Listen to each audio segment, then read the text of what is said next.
We were informed this morning that surface conditions are not favorable for a trip down to see the Titanic and her final resting place, but we were promised tomorrow will be a go, so make sure to join us then.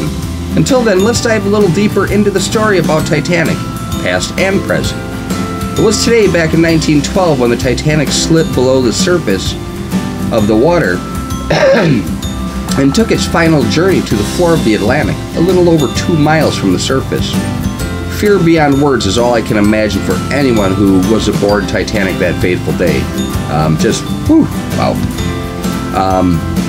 We have been told for years that Titanic struck an iceberg and sank. But did you know they had been fighting a coal fire on board, and that they had been fighting that coal fire before the first passenger stepped foot aboard Titanic for her maiden and final voyage? Well, the sinking of the RMS Titanic may have been caused by an enormous fire on board, not by hitting an iceberg in the North Atlantic. Experts have claimed, as new evidence has been published, to support the theory. While the cause of the disaster has long been attributed to an iceberg, fresh evidence has surfaced of a fire in the ship's hull, which researchers say burned unnoticed for almost 3 weeks leading up to the collision. While experts have previously acknowledged the theory of a fire on board, new analysis of rarely seen photos have prompted researchers to blame the fire as the primary cause of the ship's demise. Experts have studied recently surfaced photographs taken by the ship's chief electrical engineer before it left Belfast shipyard. They were able to identify a 30-foot long black mark along the front right-hand side of the hull, just behind where the ship's lining was pierced by the iceberg.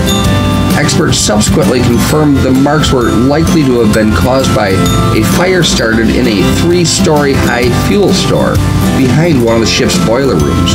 This might be the single worst case of bad luck, that the hull was compromised in the exact area that an iceberg would strike the Titanic, but all of the evidence points that way.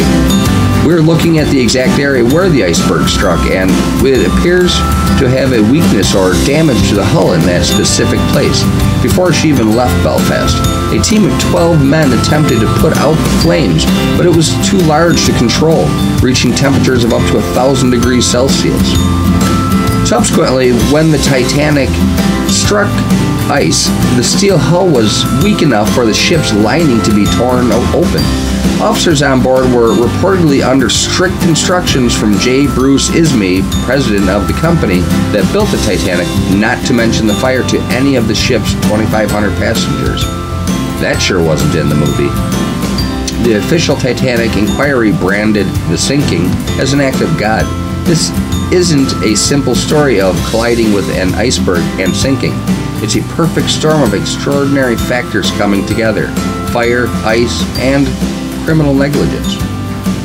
Nobody has investigated these marks before. It totally changes the narrative. We have metallurgy experts telling us that when you get that level of temperature against steel, it makes it brittle and reduces its strength by up to 75%. The fire was known about, but it was played down. It's become more and more clear that the Titanic should never have been put to sea. Well, as usual, Belinda and I hope that you enjoyed this adventure and this look back in time.